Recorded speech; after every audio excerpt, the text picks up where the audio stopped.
Alright, hello everybody, and welcome to the second African Kingdoms Expert 3v3 Showcase, hosted by myself, Resonance22 and Robo, who will be co-casting with me today. This is Game 5 in a 5-game series, and the goal of these matches is to show us how the top Age of Empires 2 experts will play the brand new expansion. In Game 5, each team is required to pick one Forgotten Civilization and one African Kingdom Civilization, and they'll be playing on the map Valley. Now, before we begin, my voice is completely dead, as the last match in this series was crazy. In fact, all the games so far have been excellent, and I'll have links to everything and more in the video description below, as well as some other cool Age of Empires stuff and stuff for other games. If you're interested in getting in the live stream, you can also find the schedule on my Twitch page. So, yeah, I'm going to try and survive one more game, and let's do this. It's going to be on Valley.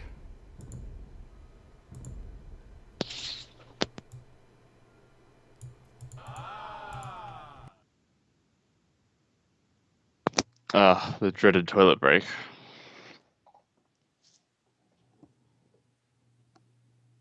Indeed. So I'm going to briefly flash the draft on the screen as it launches.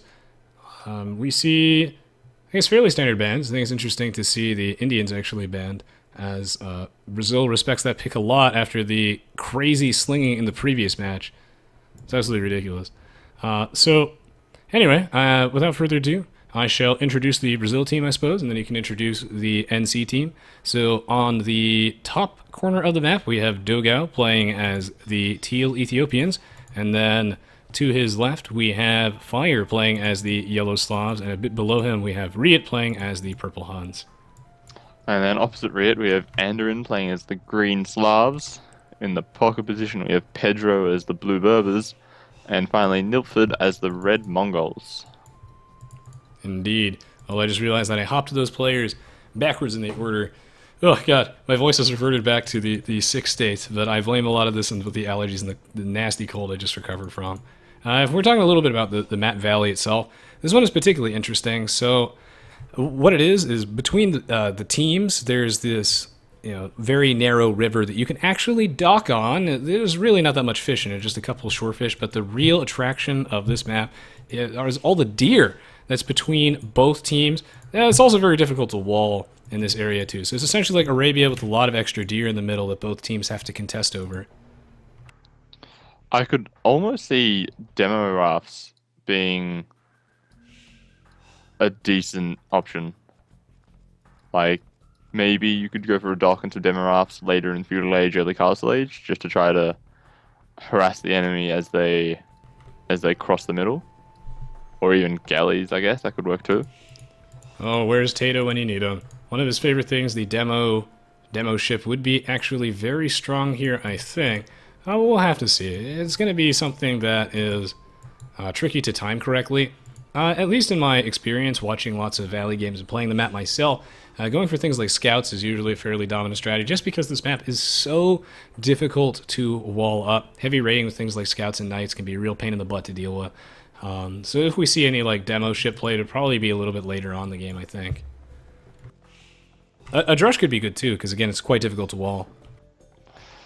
I think like a drush flush could be quite deadly, especially for someone like playing against NilPferD. So like if Dogao went for that, because NilPferD's goals are all pretty far forward. Mm-hmm. So like if you got drush and then like their forward tower between the two golds would be really difficult for him to deal with, I reckon. Yeah, basically Valley is a fairly aggressive map, and this means that if you go for something like a tower rush or scouts or whatever, it usually works out quite nicely. So I'm curious to see what each player will go for here, as right now the NC team is pinging all the relics, and they're just trying to get a good feel for the way the map gen is set up. It's actually worth noting that all the relics are relatively close to the middle of the map, but there are more of them on the Brazil, on the NC side. Slightly more. And something about NilPferD being the Mongol player, he happens to have his deer patch right next to his berries. Ooh. So that's a pretty nice boost. That's dirty. Yeah, this means that he, of course, doesn't have to build another mill. Yeah, well, I'm thinking that he might actually would have wanted to mill the center deer first, just because they're extra deer in his Mongols. Yeah, and it's significantly less safe. Like the later into the game, if you decide that you want to mill the center deer, whereas the deer in his own base are going to be substantially easier to defend. And the Mongols are a very strong pick on this map, and it's one of the many examples I feel of where NC has really done their homework, and it shows, as the 50% faster hunting is so strong with the deer. Oh yeah, definitely. I think it's been nerfed down to 40%, hasn't it? No, it's still 50. 50%. It's still 50%. I had a feeling they nerfed it for some reason. No, actually, somehow the Mongols have sort of dodged that nerf bet.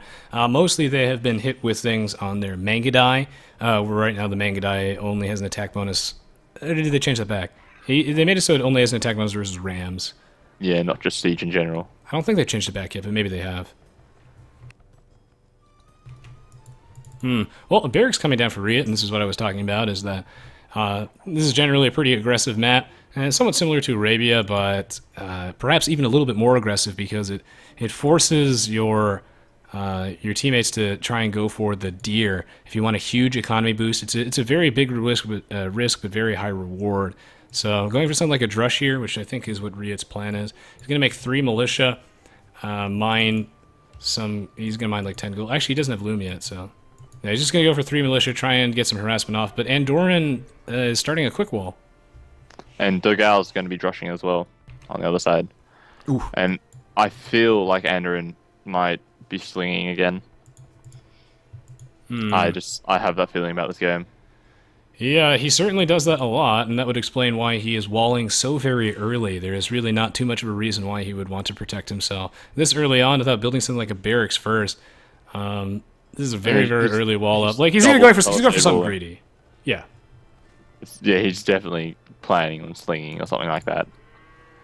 A wall this early and this comprehensive, trying to cover everything. Like he's not even walling around like his lumber camps. This is very greedy, and this signifies to us that he must be going for some sort of like crazy boom, or he's going to sling. Slinging means that he's going to get to the feudal age or the castle age, usually the feudal age, build a market and start tributing resources really quickly. I'm working on a big lung, but I don't have a PO box currently.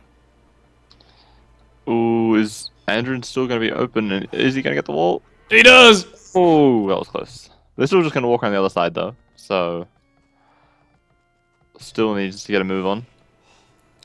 Well, I think he will be able to get there in time. You know, RiuT Scout's going to be very quick, so Andorin trying to wall before the Drush would really get here. We can see that he's even queued up secondary layers of walls.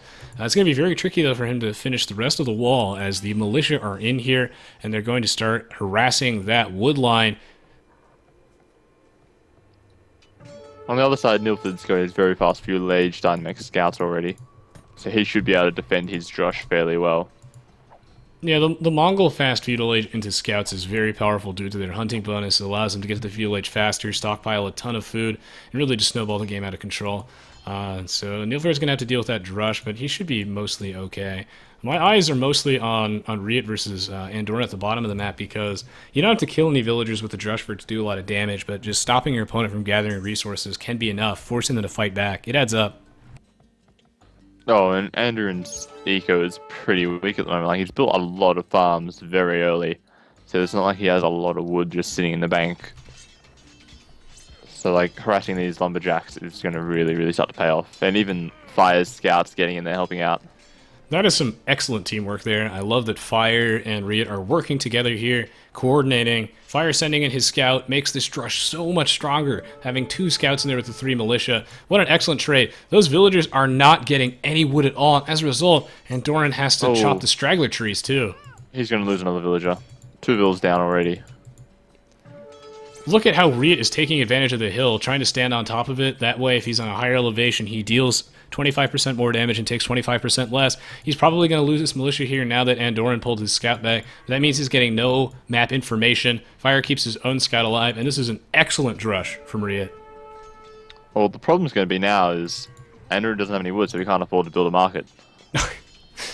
Sling denied. This is how you take on Andorin, guys. The way to nerf slinging is you actually just kill them before they get to build a market. Or at least cripple them. NilPferD, though, is deep into Dogao. Yeah, no, look at that forward villager taking those deer. Like, risky much. Where's the forward villager?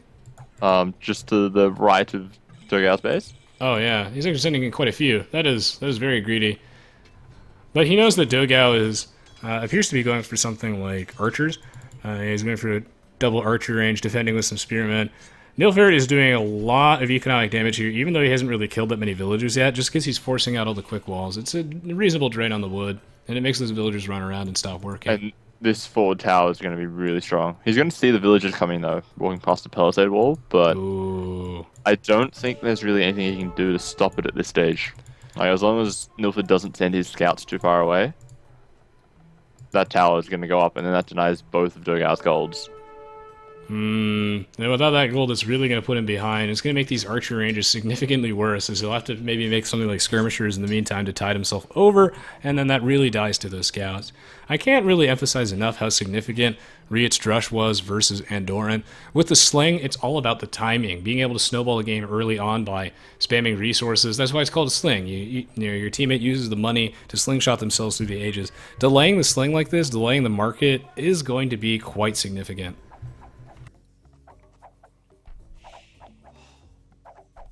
And now NilPferD's adding in archers, he's on gold. This is not looking too good for Dogao at the moment. Yeah, he's going to have a significant amount of difficulty actually holding the line here. I mean, one saving grace for him is at least the Ethiopian archers have that like 15% faster attack speed, I believe. So he should at least be okay here. And the spearmen are very strong versus those scouts. So we'll have to see if he's able to hold the line. But I do like that. And NilPferD is mixing in a couple skirms too. This is going to be great against those archers. Dropping down a forward archer range. Such aggressive play. And then on the other side of the map, Andorin is just doing stone walls for days. Oh, yeah. This is some turtle strats, but Andorin loves to sling. That's one of the things that NC really does well as a team, is Andorin very, very good with his defensive sling style play. It's not as easy as it seems, because there are examples like that where RiuT was able to get in there and do a lot of damage. This is something that even when you're slinging, you have to really account for being able to defend yourself without any military units. Just walls and walls and walls, basically. That's all we can really do. Looks like NilPferD's pretending that he's Byzantines with this very trash-style army comp. Of course, both players just trying to carefully dance around each other and make some counter units. Dogao, though, does have a slight military lead now, as NilPferD has split up his army, so NilPferD's probably not going to take this fight. Maybe he's going to use it as diversion, pull Dogao's military units away, and then maybe do some raiding on the wood line. But the spearmen looks like are what he there. tried to do. Yeah, but the spearmen were left behind, so smart move there from Dogao, not using his spearmen to chase after those skirms, instead leaving it behind in case the scouts swing around. I like how Dogao's come over to Fire's base and is taking his gold. Now, this is, again, absolutely excellent for NC. I love to see this, because NilPferD is reading this map very well. Not only did he pick Mongols, but he's playing Mongols so unfathomably aggressively, even into Fire's Knights and all of Dogao's units.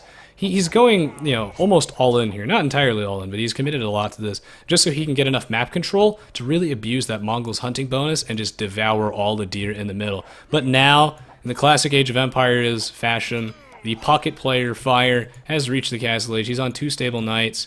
There goes NilPferD's aggression and his forward. But Pedro's in Castle Age as well, and he's got 2 stable Berber knights. So, it's fairly even at this stage. But there's also Andorin slinging. And the Berber knights will be able to outproduce the Slavic knights from Fire quite significantly over time. And also the Berbers can make camels too, which he's actually making. I think also partially in response to RiuT making cavalry archers. The problem with the camels is the lack of PS armor. Yeah. And they have an attack bonus versus cav archers, but they take a lot of damage in return. So we'll have to see. This match has the potential to flip on its head once Pedro starts to really abuse the Berbers' castle age. But we'll have to see, as he's gonna, RiuT's gonna try and contain him as best as he can by raiding very aggressively with those cavalry archers. Meanwhile, Pedro trying to slow down Dogao quite a bit, creating as much space as possible, because NilPferD's about to get pushed back, and it's going to be ugly if he has to fight in his own base. I think Andorin's only able to sling NilPferD, because I haven't seen him sling anything at all to Pedro, and he is the obvious choice. It might be that double bug. sable. It might be that bug again where sometimes when you have spectators in HD, you can only sling one of your teammates for some reason. It's an awful, awful bug. One of the things that I like that NilPferD did here is like, so what do you do when you have forward villagers and you lose your forward because the pockets come in there with knights? What do you do? Do you rage quit and call your team bad? No. What you do is you salt that earth. You build some stone walls and you lame the shit out of your opponent's resources. It's very obnoxious to play against, but quite effective, as those stone walls will prevent Dogao from putting down a town center to saturate that gold mine and that wood line later. But NilPferD is going to have massive troubles now. There's 3 players army in his base versus him with 1 ranged crossbows and 1 stable camels. Oh, So his forward archery range is too far away.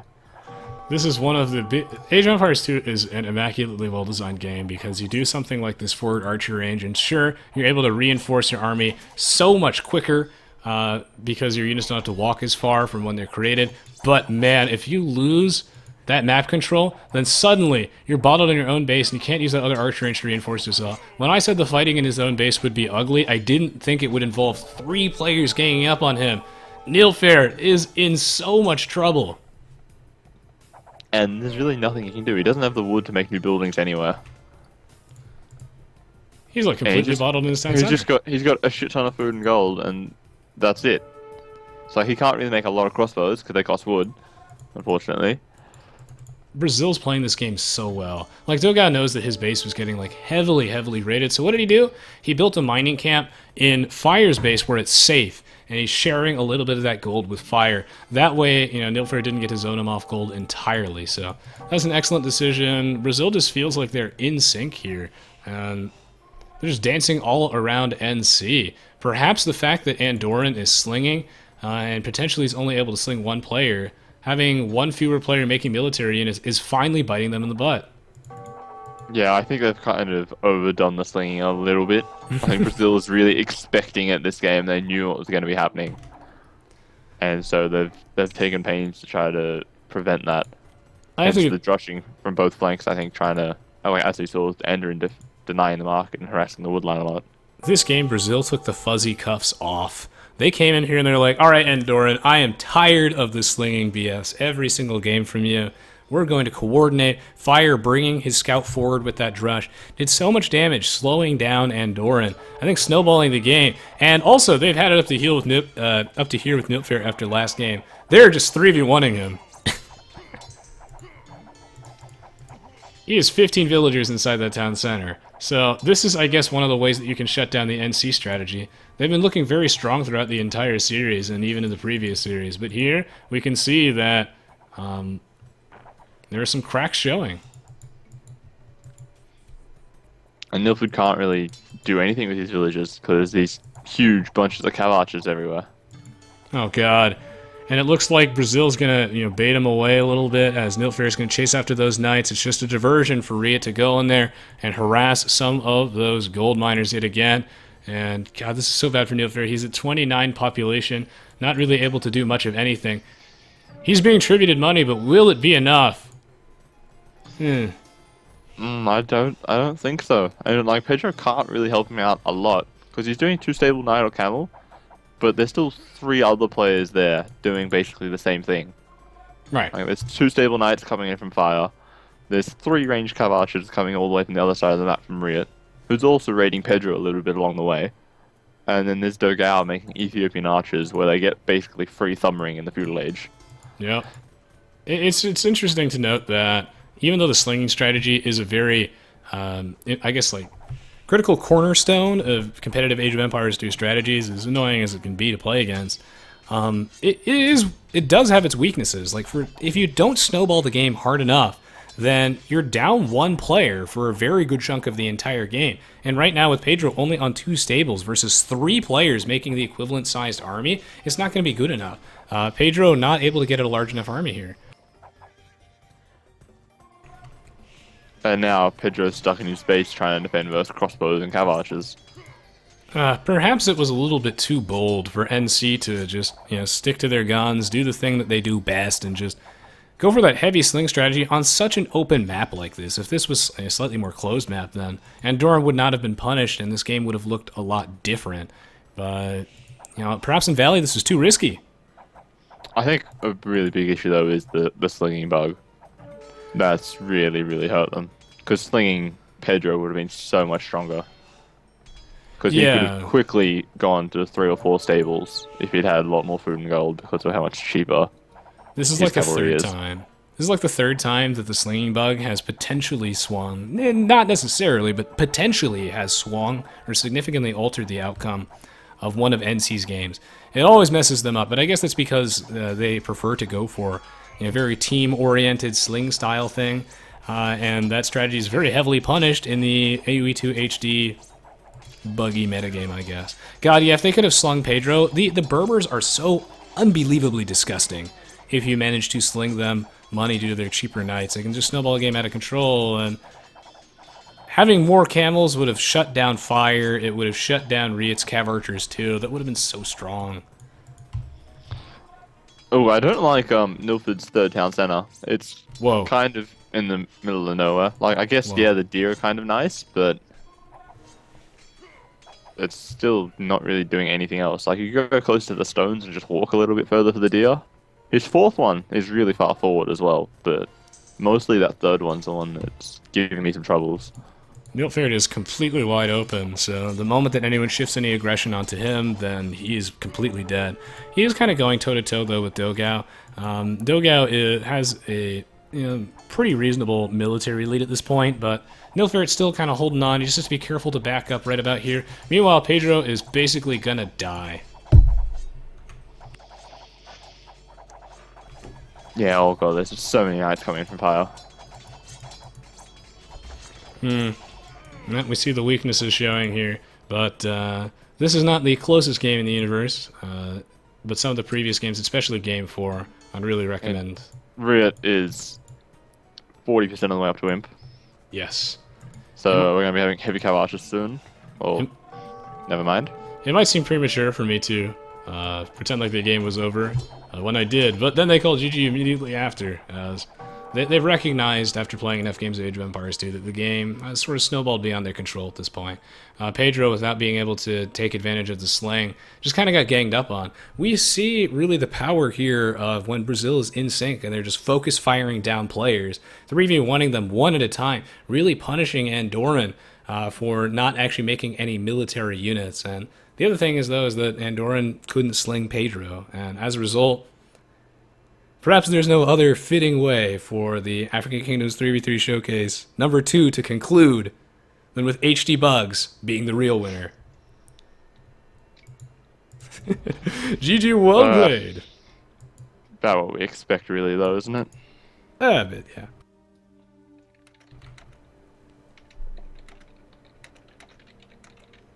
Oh, on the contrary, Calera, I'm flattered. But I can't do that. GG, well played, though. I mean, like, really, that was just... I know that the bug was probably a significant part of this game, and it feels bad, man, but I still can't use that to take away any credit from Brazil for playing the last game very, very well. I would say that that was a very well played game on their part. I almost said victory well deserved, but still. They were in sync, and I think they executed a very, very good game plan there. It's not to say that if the bug wasn't there that NC would have won, but that the game, I think, would have been closer. So yeah. It was a combination of things, both the bug and Brazil just putting on their A game that time. Yeah, well, you can never really say that they definitely would have won, but we just know it would have been a little bit different. Yes, it certainly would have been closer. So yes, the final score, it's 3-2, right? With NC winning 3 Yes. and Brazil winning 2. So this was an excellent series, particularly Game 4. If you guys enjoyed these matches, I'd appreciate it if you share them around, leave a thumbs up, etc. There's plenty more Age of Empires stuff on the way, as well as content for other games. And yeah, this has been a wonderful tournament so far. So thank you, Robo, for inviting me, setting this up, and making everybody a part of this. And thank you to Brazil, A, and NC for participating and playing some awesome games.